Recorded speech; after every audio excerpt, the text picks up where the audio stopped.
హైదరాబాద్లో న్యాయవాది మొయినుద్దీన్ హత్య కేసులో పోలీసులు దర్యాప్తు ముమ్మరం చేశారు. నిందితులను పట్టుకునేందుకు ప్రత్యేక గాలింపు చేపట్టారు. సీసీటీవీ ఫుటేజ్, కాల్ డేటా ఆధారంగా విచారణను వేగవంతం చేశారు. వక్ఫ్ ఆస్తుల పరిరక్షణ కోసం న్యాయవాది మొయినుద్దీన్ పోరాటం చేశారు. వక్ఫ్ భూముల వ్యవహారమే హత్యకు కారణమనే రీతిలో విచారణ చేస్తున్నారు. ఇక ఈ కోణంలోనే పోలీసులు విచారణ చేపట్టి ప్రత్యర్థుల గురించి ఆరా తీస్తున్నారు.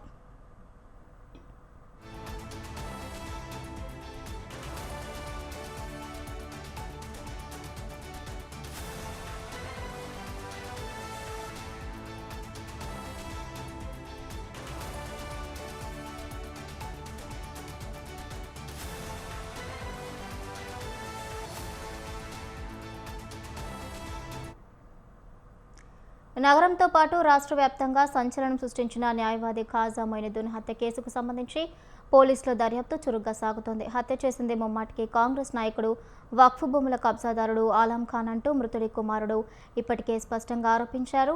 గతంలో పలుమార్లు ఇంటికి వచ్చి మరీ ఆలం ఖాన్ తనని, తన తండ్రిని బెదిరించాడని, తన తండ్రిపై 5 సార్లు హత్యాయత్నం కూడా చేయించాడని చెప్పాడు. సీసీటీవీ ఫుటేజ్ ఆధారంగా చూస్తే హంతకులు ముందుగానే ఖాజా మొయినుద్దీన్ ఇంటి సమీపంలో మకాం వేసి మొయినుద్దీన్ కదలికలపై దృష్టి పెట్టినట్లు కనిపిస్తోంది.